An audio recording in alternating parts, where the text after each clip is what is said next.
안녕하세요. 매번 눈으로 보기만 하다가 글을 쓰는 건 처음이라 어색하네요. 저는 몇 년 전부터 시모와 연을 끊고 지내고 있는 30대 후반의 여성입니다. 남편도 마찬가지로 시모와는 연을 끊고 저희 부모님을 모시며 살고 있는데요. 저와 남편이 당한 시댁 식구들의 어이없는 행동을 여기서라도 이야기하고 한풀이라도 해볼 생각으로 글을 올리게 됐어요. 남편은 저보다 4살이 많고 공기업에 다니고 있어요. 그리고 저는 간호조무사로 어릴 때 남편을 만나 여태껏 금슬 좋게 지내고 있죠. 그런 남편도 시댁에서는 사형제 중 막내예요. 위로 나이차 많이 나는 형님들이 셋이나 있고 지금 70대 중반이니까요.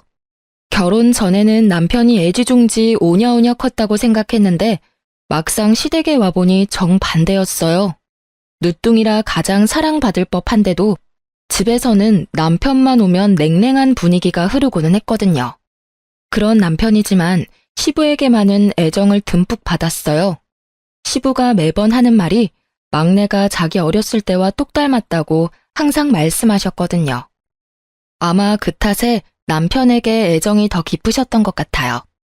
시부가 정정할 때는 그나마 괜찮았지만 노환과 지병으로 병원에 입원하고 나니 집안은 점점 남편과 저에게는 가시밭 같은 곳이 되어버렸어요. 그런 집안 분위기 때문에 남편은 처갓집에 좀 더 정을 붙이더라고요. 저희야 환영할 만한 분위기였죠. 딸만 둘이 저희 집에서 친정 부모님이 의지하는 사람은 남편이었거든요. 저는 남편 생각에 소소한 일로 남편 부르지 말라고 했지만 남편은 자기에게 의지해주는 부모님의 행동을 기분 좋게 여기더라고요. 그러면서 집에서 내놓은 자식 같은데 여기서는 진짜 자식 같다고, 어른들이 의지하면 인정받는 기분이 들어서 너무 좋다고, 그러니까 소소한 일에도 불러주시는 거 좋다고 했어요. 정말 착한 남편이지 않아요? 제가 봐도 이렇게 착한 사람 드물어요. 그런데 이런 사람에게 시댁 식구들이 어떻게 행동했는지 정말 제3자인 제가 보더라도 남편의 형님들은 하나같이 욕심과 이기심으로 똘똘 뭉친 사람들이었어요. 물론 당해보니 더 확실하게 말할 수 있는 거긴 하지만요. 게다가 나이도 우리보다 훨씬 많아서 같이 있어도 이야기가 전혀 통하지 않았어요. 그리고 그런 아주버님을 믿고 의지하는 건 시모가 더 심했죠. 남편이 뭐라 말해도 전혀 듣지를 않더라고요. 그래도 이해하려 했어요. 나이 드신 어른들이시고 생각하는 게 우리와는 좀 다를 수 있으니까요. 그렇게 시모와 시댁을 이해해보려 애쓰던 우리에게 그 사건이 일어난 건 결혼 후 3년이 채 되지 않았을 무렵이었어요. 저는 결혼 후에 시모와 형님들 뒤를 쫓아다니며 여기저기 시댁 친척 경조사에 자주 참석하곤 했어요. 워낙 친인척이 많은 집이라 결혼할 때도 깜짝 놀랐는데 여기서는 가족들끼리는 또 자주 챙기더라고요. 그런데 하루는 시댁 친척 결혼식에 참석했는데 시모가 들고 온 핸드백 때문에 주변에서 수군거리는 걸 봤어요. 제가 보니 시모 가방이 다 해져서 너덜너덜해졌더라고요. 그걸 모르고 착용하고 계신 걸 보니 마음이 안 좋더라고요. 그렇다고 당장 제가 뭐라 할 수 있는 분위기도 아니었고요. 그래서 큰맘 먹고 300만 원 좀 넘는 명품 가방을 선물해드리게 됐어요. 물론 남편과 상의를 하고 사드린 거라 남편도 무척 좋아했거든요. 그런데 가방을 선물했을 때는 기뻐하는 얼굴이 있었는데 그 다음에 갔을 때는 기분이 안 좋아 보이더라고요. 그때도 친척 모임이었는데 시모가 제가 선물한 가방을 사용하지 않았더라고요. 그날 모임이 끝나고 시댁으로 함께 돌아가게 됐는데 제가 시모에게 조심스럽게 물었어요. 어머님, 혹시 제가 선물한 가방은 마음에 안 드세요? 조심스러운 제 물음에 시모가 고개를 돌려 저를 쳐다보는데 그 눈이 은은하게 돌아있는 걸 발견했죠. 뭔가 이상하다 싶었는데 그때 시모가 한마디 던지더라고요. 네 눈에는 내가 그렇게 없어 보였니? 네? 그게 무슨 말씀이세요? 정말로 저는 이 말을 바로 이해하지 못했어요. 왜냐고요? 저로서는 생각해본 적도 없는 거였으니까요. 뭐가 없어 보였길래 그런 소리를 하신 걸까 싶었는데 뒤에 하는 말이 더 어이없더라고요. 내가 돈이 없어서 가방을 안 샀겠어? 그런데 나한테 가방을 선물했다는 건 내가 거지꼴처럼 보였으니 네가 선물을 한 거겠지. 어머님, 전혀 아니에요. 그런 마음에 들인 거 아니고 저번 친척 결혼식 때 어머니 가방이 너무 해진 게 보여서 사드린 것뿐이에요. 정말 그것뿐이라고요. 내가 너한테 그딴 동정심이나 사야 하니? 어디 새파랗게 어린 게 어른한테 돈 자랑이야?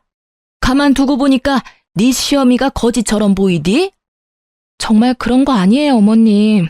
가방 사드릴 때도 남편이랑 상의해서 사드렸고. 듣기 싫다. 그딴 변명 들으려던 거 아니거든? 네가 사준 거 필요 없으니까 당장 가져가. 결국 시모가 옷장 안에서 꺼낸 건 제가 사드린 가방이었어요. 그리고는 그걸 제 앞에 탁 하고 던지시더라고요. 저는 시모가 왜 이런 말을 하는지 여태껏 이해가 가지 않았어요. 한숨을 쉬며 가방을 주섬주섬 줍는데 이상하더라고요. 제가 사준 가방의 짝퉁이더라고요. 저는 가짜 가방에 살짝 당황해서 시모에게 물었죠. 어머님, 혹시 가방 누구한테 빌려주신 적 있으세요? 빌려줬으면 왜? 네가 그걸 왜 신경 써? 이거 제가 드린 가방이 아닌데요. 제 말에 놀란 건 시모였어요. 하지만 시모는 이내 안색을 바로 하더니 말하더군요. 난 한 번도 안 썼어. 그거 큰며느리한테 빌려줬었는데 아니, 친구 아들 결혼식 때 쓸 가방이 없대서 빌려줬지. 저는 그 길로 바로 큰형님에게 전화를 했어요. 형님, 저 막내예요.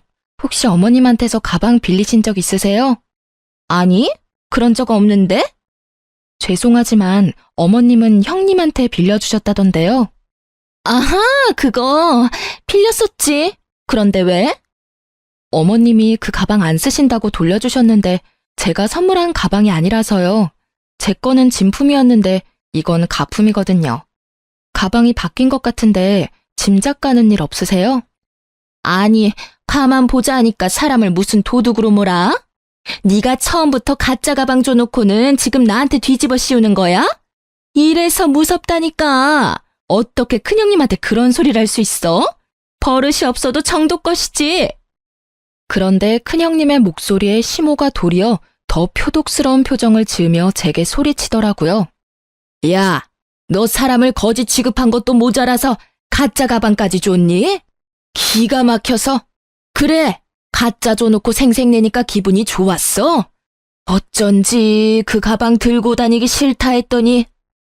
죄송하지만 처음부터 그 가방은 진짜였어요. 짐작만으로 그렇게 말씀하시면 곤란하죠. 결국 저는 그날 남편과 큰형님을 시댁으로 불렀고 집은 한바탕 난리가 났어요. 이 일이 왜 큰일이 됐냐면 큰아주버님이 알게 됐거든요.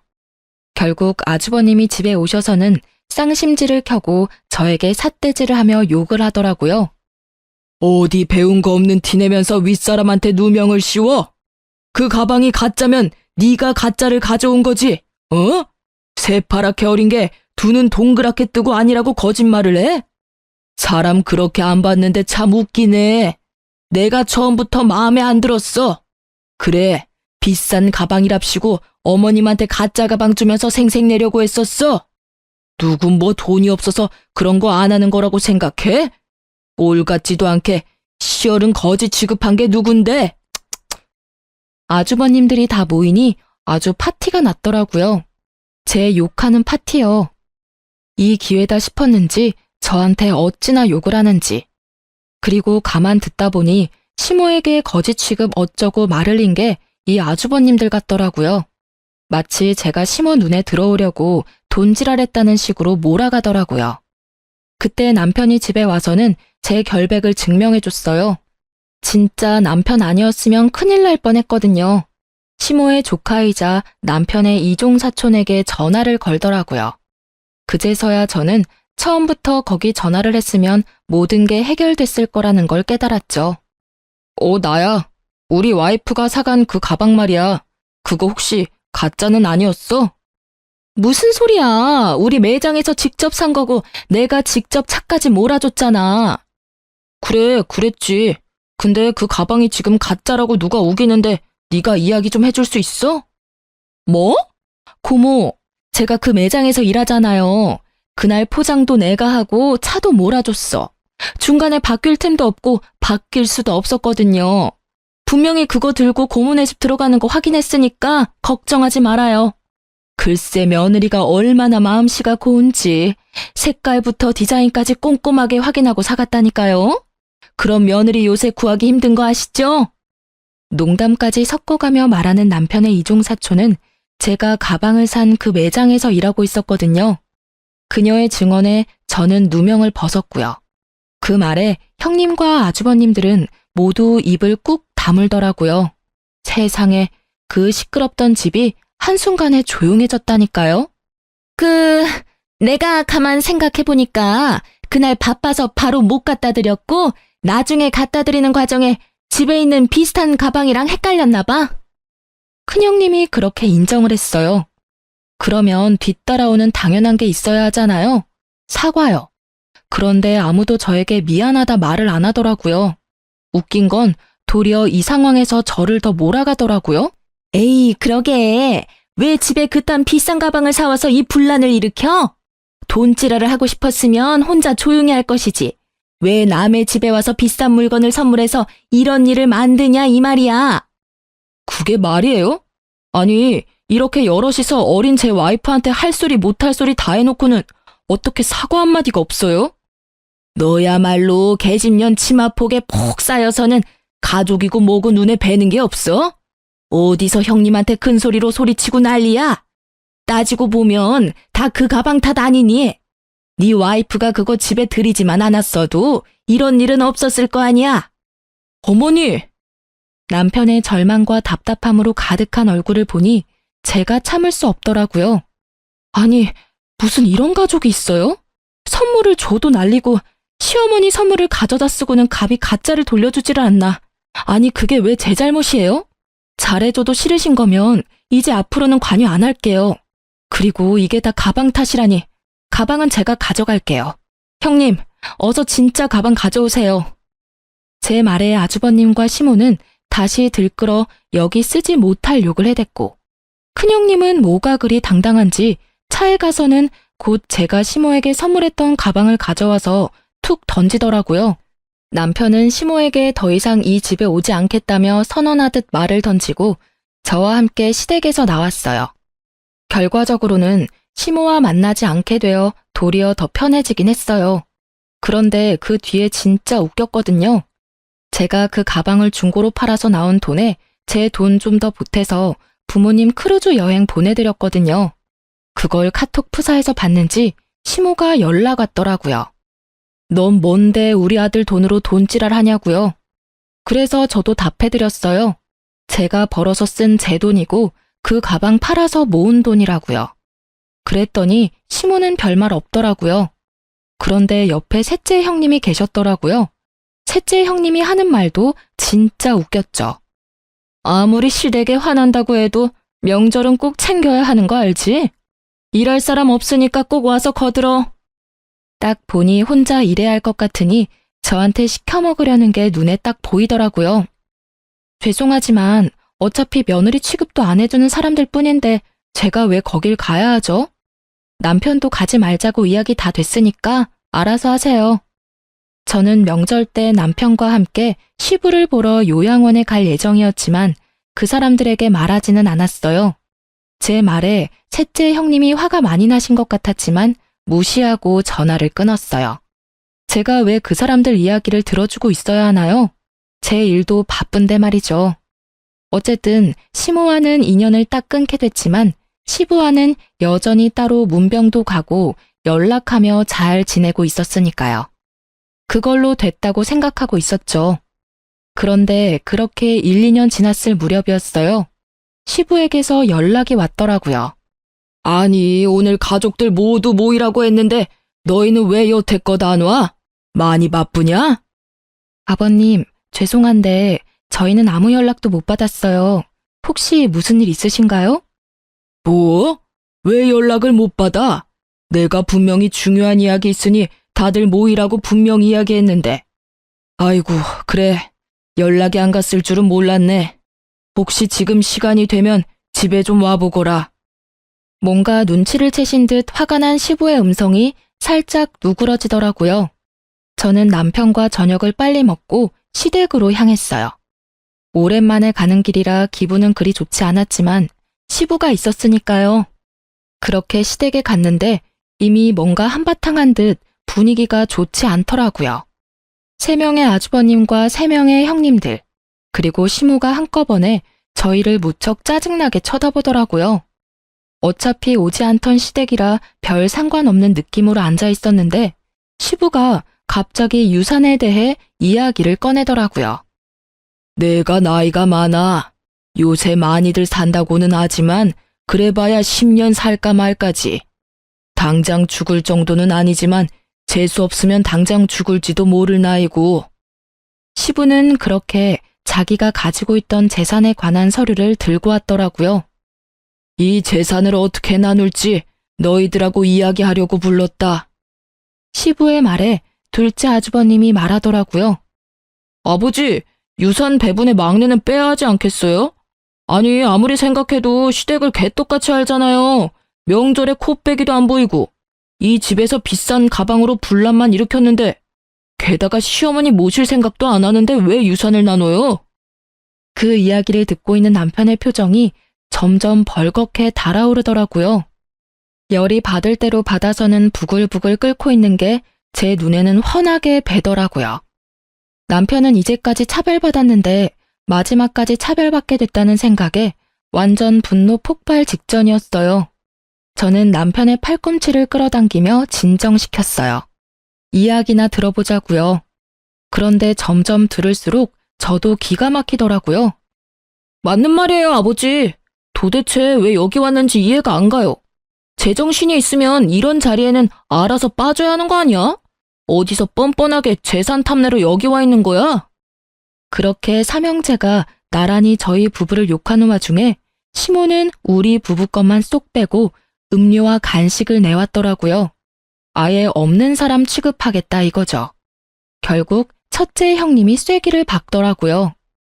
아버지, 막내는 재산 분배해서 빼야 해요.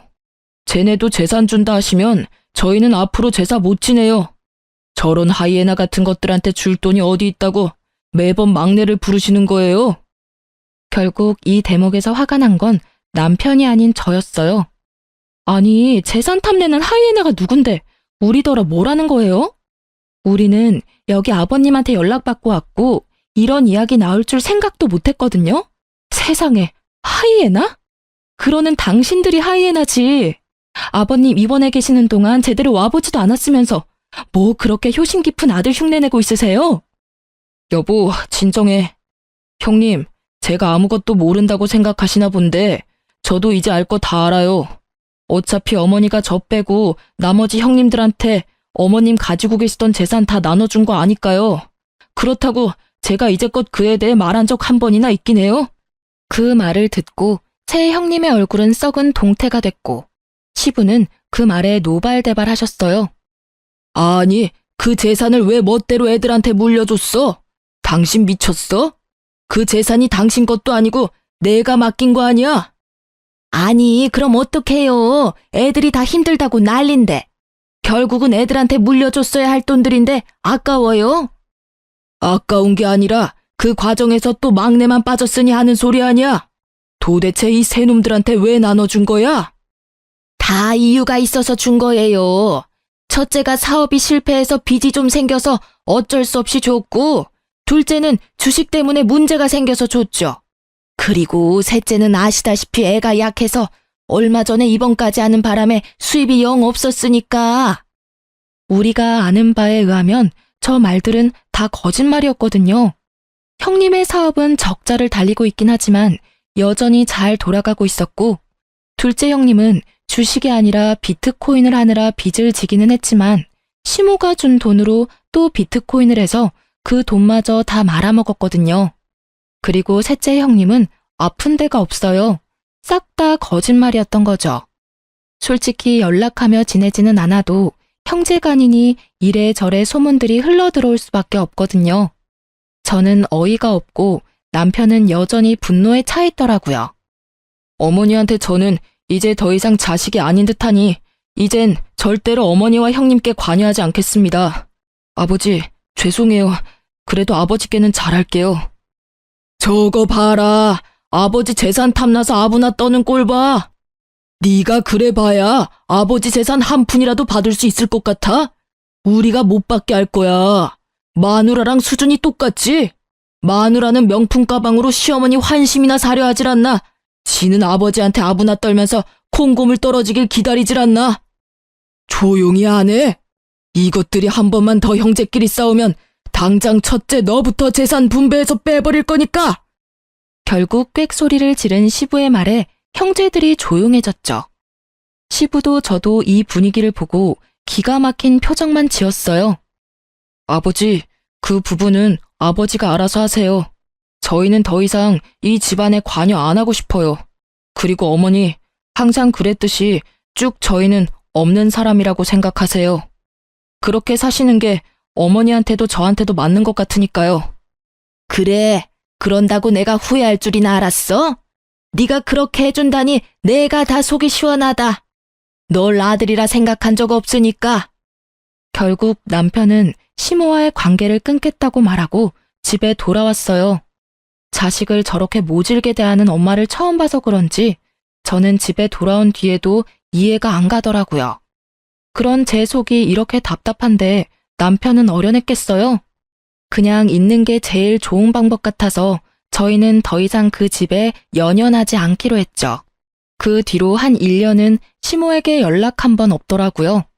시부와 만나서도 남편은 가족 이야기는 되도록 안 했고요. 솔직히 저는 무소식이 희소식이라고 연락 없는 걸 다행으로 여겼거든요. 그런데 연락을 끊은 지 1년이 좀 더 지나서 집에 누가 찾아왔더라고요. 보니까 시모와 요양원 직원이라는 사람이 찾아왔더라고요.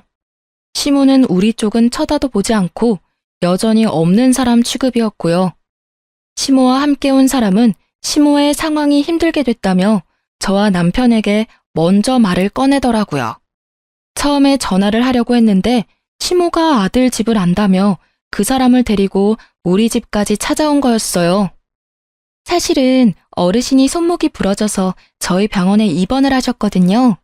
손목은 3개월 좀 더 지나서 괜찮아졌는데 그때는 보호자분들이 퇴원을 원하지 않으셨어요. 저희야 병원비 받고 어르신 잘 모시면 되는 건데 그 병원비가 계속 밀리고 있어서 저희 쪽에 보호자분으로 등록되신 분은 둘째 아드님이신데 연락이 안 돼서 다른 보호자분을 찾아왔어요. 어르신이 막내 아드님이 계신다고 하셔서 병원비랑 보호자 변경에 대해서 상의를 좀... 죄송하지만 저희는 시댁과 연 끊었습니다. 그걸 원하셨던 것도 어머니셨고요. 지금 이렇게 오셔서 하실 말씀은 아니실 텐데 왜 여기 왔는지 궁금하네요. 남편을 아들 취급 안 하겠다 하신 건 어머니셨잖아요. 요양원 직원은 무척이나 간곡한 표현과 말투로 이야기를 했지만 저는 그런 직원의 말을 딱 잘라버렸어요. 그 이야기를 듣던 시모의 얼굴이 점점 분노로 가득해지더니 버럭 소리치더라고요. 너랑 이야기할 거 없다. 나는 아들이랑 이야기해야겠어. 들어봐라 얘. 둘째가 보호자로 되어 있는데 그놈이 연락을 안 받아. 첫째 놈은 내가 전화하니 모르는 사람 취급이고 자기는 내 자식이 아니니 다시는 연락하지 말라고. 셋째는 자기가 의료급여 수급자라며 자기 같은 처지에 노인 하나 더 맡으면 자기가 죽는다며 앓는 소리를 하지 뭐냐. 이 썩을 것들이 아주 지 어미를 호구로 봐. 울분에 가득 찬 시모의 목소리가 분노에 가득 차 있었어요. 그런 와중에도 남편은 지극히 평온한 모습이었고 저는 기가 안 차서 한숨만 푹푹 내쉬었죠. 그것뿐이면 내가 말을 안 해. 내가 가지고 있던 집, 내 명의의 집까지 홀라당 팔아먹었어. 입원하고 한 달도 안 돼서 다 팔아먹었더라. 이 되먹지도 못한 것들이 나 입원시킬 때 이미 잔머리 굴려서 생각해둔 게 틀림없어. 막내야, 너희 형들이 이 모양 이 꼴이니 내가 마지막 남은 내 아들 찾아온 게 당연하지 않겠니? 응? 결국 평온한 남편 대신 제가 화를 내고야 말았어요. 이제 와서 내 아들 운운하는 모습이 너무 뻔뻔하잖아요. 아니 어머님, 사고는 형님들이 다 치고 갔는데 왜 우리한테 와서 하소연하세요? 아주버님들이 연락이 안 되면 형님들께 연락해 보시던가요. 그때 어머님이 이 사람 없는 사람 취급하셨을 때 이미 저희들과의 인연은 끊겼다고요. 좋다고 꺼지라고 한 게 어머님이셨거든요. 그런데 왜 저희가 형님들이 싼 똥을 치워야 하냐고요? 또 네가 문제야. 네가 내 아들 옆에서 아들한테 우리 사이를 이간질한 탓에 이렇게 우리 사이가 벌어진 거 아니냐? 막내한테 내가 잘해주지 못했다고 천륜이 그렇게 쉽게 끊기는 게 아니다. 엄연히 내가 먹고 입히고 재워줬으니 아들이 엄마를 책임져야지. 그게 인간의 도리가 아니냐?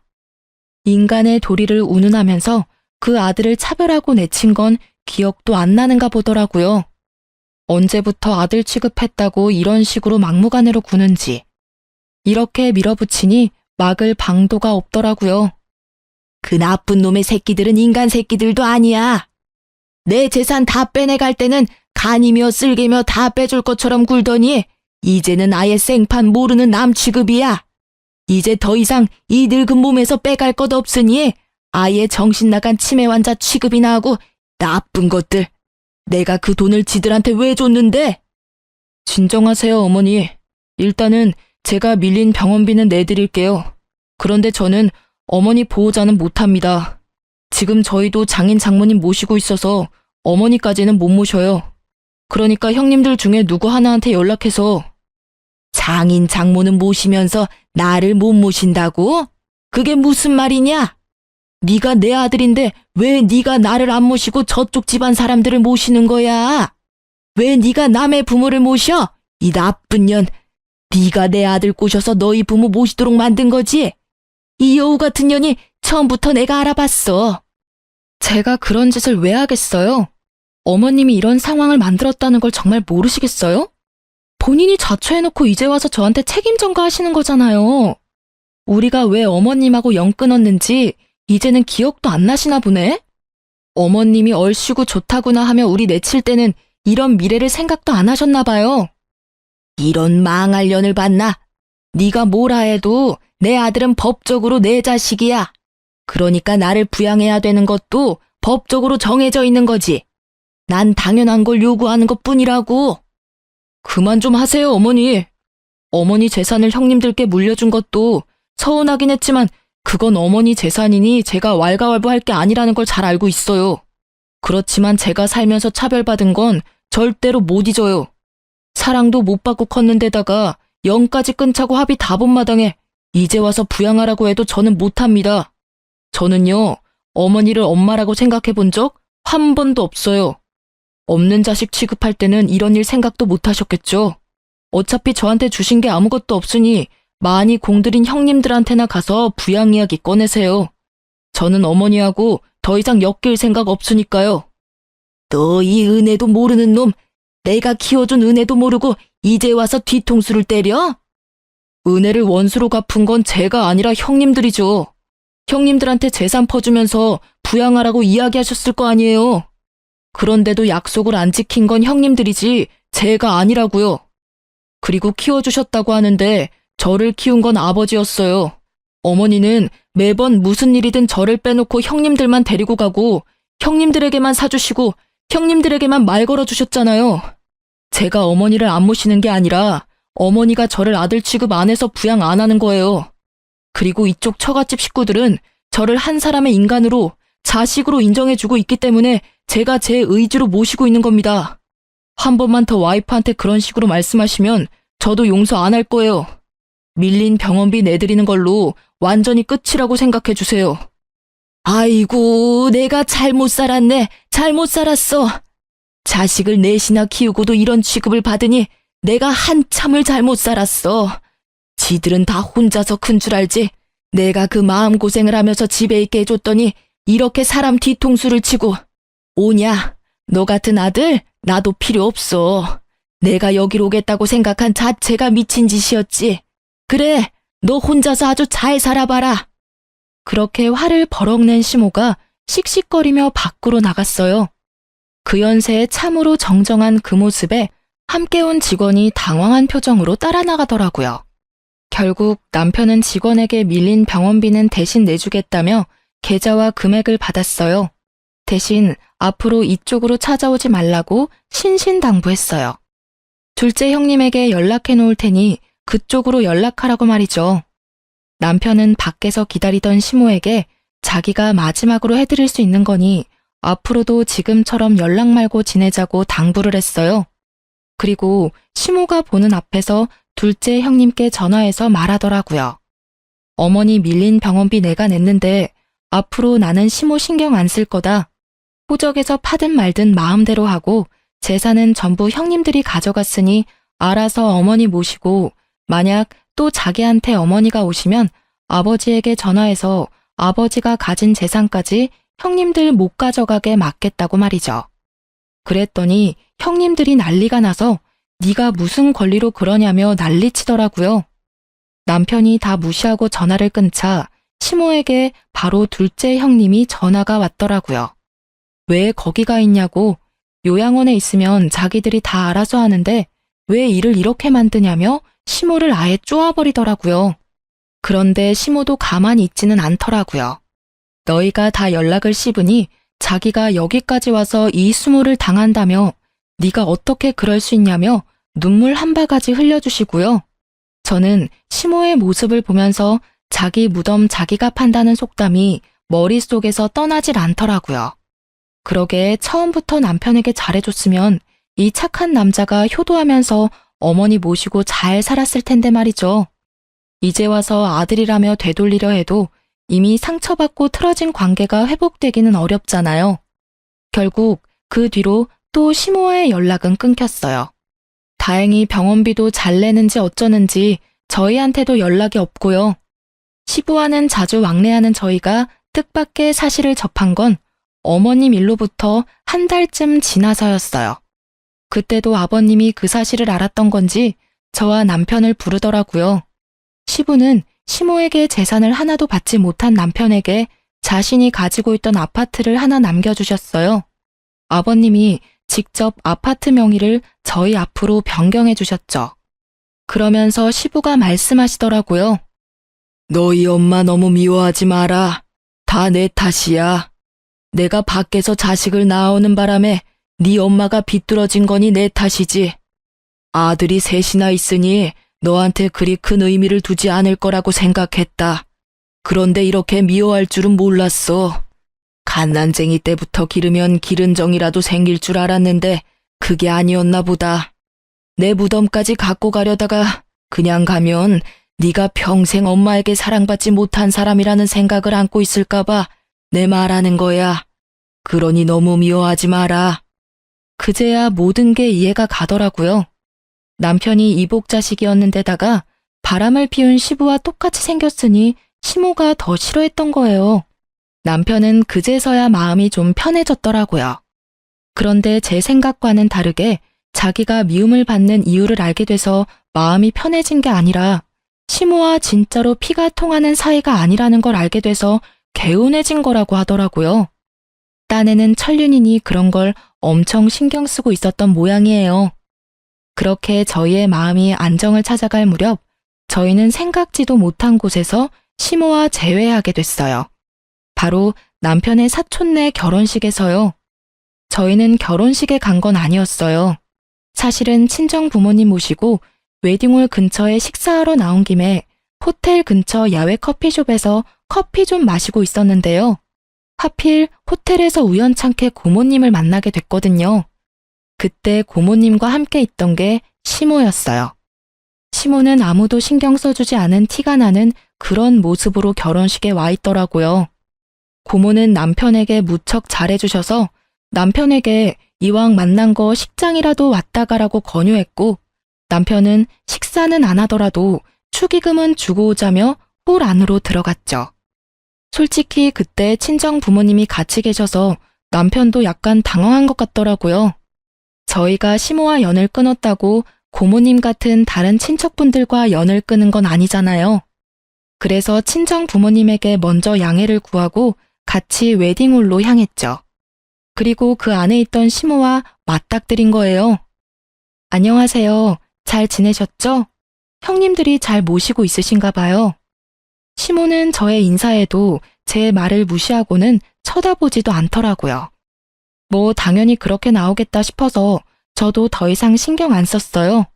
돈만 내고 가면 다시 안 볼 사람이잖아요. 그런데 그때 고모님이 말하더라고요. 어휴, 너희 형님들이 어머니를 잘 모시겠어? 언니 지금 우리 집에 와 있어.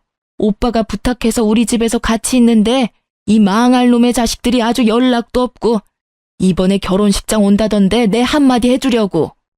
저는 솔직히 형님들과 아주버님들을 마주치고 싶지 않아서 남편이 빨리 오기만을 기다리고 있었는데 결국은 아주버님과 형님들이 먼저 저와 마주치게 됐어요. 그런데 저와 남편에게 상냥하게 말하던 고모님이 갑자기 새 형님들을 보더니 순식간에 돌변하더라고요. 그리고는 사람이 그래도 적은 화장실 근처로 데리고 가서는 형님들에게 한 소리 퍼붓기 시작하더라고요. 너희들, 내가 니들 보려고 여기 결혼식장까지 와 있을 줄 몰랐지? 어떻게 그럴 수가 있어? 어머니를 고모한테 맡겨놓은 자식들이 세상 천지 어디에 있어? 니들 그러는 거 아니야. 돈 다 받았다고 엄마를 없는 사람 취급하고 부양 안 하려고 안간힘 쓰는 거 내가 모를 줄 알아? 저와 남편은 그 대목에서 좀 놀랐죠.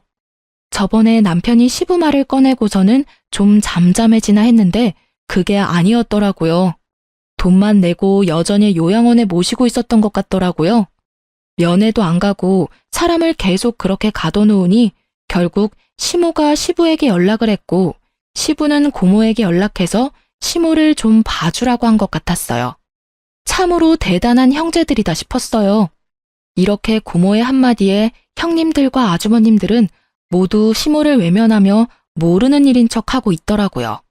그러면서 하는 말이 더 웃겼어요. 아니, 고모는 외부인이면서 남의 집안사에 왜 그리 간섭이에요? 엄마 모시고 있다고 그거 하나로 우리한테 이러시는 거면 크게 곤란하죠. 저희도 요양원에서 어머니 잘 모시고 있었는데 그걸 강제로 빼온 게 고모잖아요. 내가 빼왔어? 니들이 병원비 또 밀리는 바람에 내가 돈 내주고 내가 데려온 거지. 너희들 아버지가 나한테 부탁을 하더라. 너희 엄마가 너희들한테 얼마나 잘해줬는지 몰라서 이런 식으로 굴어? 그래서 어떻게 할 거니? 엄마 모실 거야 말 거야? 내가 모시면 나는 너희한테서 돈 다 받아낼 거니까 알아서 하고 요양원에 맡길 거면 돈이라도 똑바로 내던가. 저희가 알아서 할 테니까 저희한테 넘기세요. 그러게 뭐하러 어머니 데려가셔서 사서 고생하시는 거예요? 그 말에 터진 건 고모님이 아니라 시모였어요. 야, 이 나쁜 놈아! 너 내가 너를 그렇게 키웠어? 어떻게 형제 셋이 나란히 나를 물먹일 수가 있어? 너희들 내가 연락할 때마다 바쁘다고 하면서 다른 형제들한테 전화하라며 미뤘지? 그리고 며느리들, 너희들도 마찬가지야. 내가 전화하면 바쁘다고 끊기 바쁘고 뭐 돈 나갈 일 있으면 돈 없다며 돈 원할 때만 찾지 말라고 소리 빽 지르고. 너희가 인간이야? 인간 탈을 쓴 짐승이지? 그래, 나한테서 돈 될 만한 거 다 가져가고 나니 이제 이 늙은이는 바람 빠진 풍선같이 쓸모가 없지? 이럴 줄 알았으면 내가 너희들한테 잘해줄 일이 아니었어. 막내 하나한테 다 물려주는 건데. 봐라, 지 부모도 아닌 처가 식구들까지 챙기며 살고 있는 걸 봐. 내가 저걸 보면서 얼마나 후회가 됐는지 아냐? 나한테 잘하겠다고 입으로만 백날 이야기하는 너네들이 아니라 행동으로 모든 걸 보여주는 막내한테 투자했어야 했어, 이 망할 놈들아. 결국은 시모의 분노가 터져버렸고 아주버님들은 또 그들대로 골이 날 대로 났더라고요. 아니, 그렇게 좋으시면 막내한테 가세요. 가시면 될 거 왜 우리한테 와서 들러붙으려고 하시냐고요. 좋은 자식 있으면 좋은 자식한테 가면 되시지. 아, 저번에 연 끊으시면서 절대로 안 본다고 하신 게 마음에 걸리세요? 그리고 막내도 생각이 있으면 어머니 받아주겠어요? 저희랑 다 같이 대놓고 차별하고 없는 사람 취급하셔놓고는. 너희들이 아니었으면 내가 그렇게 하지도 않았겠지. 그리고 너희들은 내가 가지고 있는 게 없다고 생각하나 본데 내가 가지고 있는 하나가 아직 있어. 그거는 너희한테 절대로 안 주기로 했다. 벌써 수령인까지 싹 다 바꿨거든. 내 사망보험금. 시모의 입에서 사망보험금이라는 단어가 나오자 형님들과 아주머님들의 눈빛이 정말 순식간에 바뀌더라고요. 그러면서 갑자기 형님들이 어머니에게로 달려가서는 이산가족 상봉한 것처럼 어머니, 어머니, 우리랑 같이 가세요 하며 곡소리를 내는데 이건 뭐 거의 꽁트였죠. 남의 결혼식에서 이렇게 웃긴 연극 찍는 것도 참 어찌 보면 대단한 재능이잖아요. 보통 뻔뻔해서는 이런 일을 할 수 없으니까요. 정말 그 꼴을 보는데 기도 안 차더라고요. 그런 가족들을 한심한 표정으로 지켜보던 고모가 한 말씀 던지셨어요. 사망보험금 하나에 다시 또 이렇게 부모님 사랑이 샘솟냐? 언니, 내가 이 말까진 안 하려고 했는데 도대체 자식 농사를 어떻게 한 거유? 이 눈들 좀 봐. 세상에 그렇게 모셔가라고 할 때는 왜 자기들한테 떠넘기냐며 눈에 쌍심지를 켜고 달려들더니 보험금 한마디에 아주 효자가 셋이나 생겼네. 말해봐요. 어떻게 키우면 저런 불효자를 셋이나 만드는지. 고모님의 빈정거림에 시모의 얼굴이 벌겋게 달아오르더라고요. 그럴 수밖에요. 그 사망보험금 단어 하나에 시모를 무시하고 이쪽 저쪽 보내기 바빴던 형제들이 아주 효자가 돼서 내가 모시네 너는 안 되네 하고 있으니 말이죠. 게다가 친척 결혼식이다 보니 남편 친척 사람들이 모두 모여있던 자리라 그 사람들의 눈을 완전히 피할 수는 없었거든요. 그 친척들이 혀를 차며 시모와 새 아주버님께 한 말씀씩 던지더라고요. 저것도 자식이라고? 자네 자식들은 없다 생각하는 게 낫겠네. 저거야 원 자식이 아니라 빚쟁이지. 돈을 그만큼 뿌리면 뭐래? 자식들이 인간이 덜 됐는데. 그래, 사망보험금 혹시라도 자식들한테 미리 넘기지 마. 그러다가 또 저번처럼 팽당하고 요양원에서 천덕꾸러기 신세 못 면해. 저것들 얼굴 봐봐. 저거 사람 얼굴인가? 아주 돈벌레 같은 인간들이구만. 그 훈수두는 말에 시모의 수치스러움이 극에 달했고 결국 시모는 아주버님들에게 너희에게는 절대 안 준다며 소리를 꽥 지르고는 나가버리더라고요. 저희는 뭐 시모에게 보험금이 있든 없든 알 바 아니니까요. 그 사람들 일이니 그냥 구경했죠. 좋은 구경 잘했어요. 많은 사람들이 처음에는 우리 남편과 제 탓을 많이 했거든요.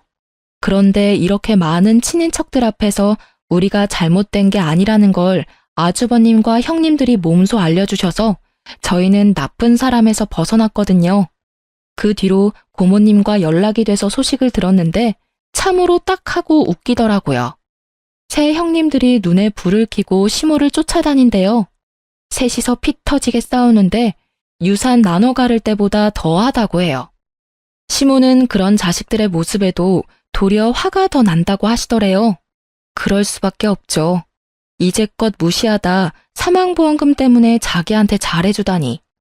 물론 보험금 받을 때는 시모가 죽고 난 다음이지만 그 전에 수급자 변경하면 또 버림받을까봐 전전긍긍 하고 있는 게 뻔하잖아요. 그런데 고모가 몰래 알려주시기를 시모에게는 사망보험금이 없대요. 사망보험금 이야기는 고모가 시모에게 이야기해준 거였고 시모가 그걸 이용하고 있다는 거더라고요. 그걸 모르는 형제들이 열심히 시모에게 돈을 쓰고 있으니 웃긴 꼴이죠. 저러다 사망보험금 없다는 걸 알고 나면 어떻게 행동할지 궁금하네요.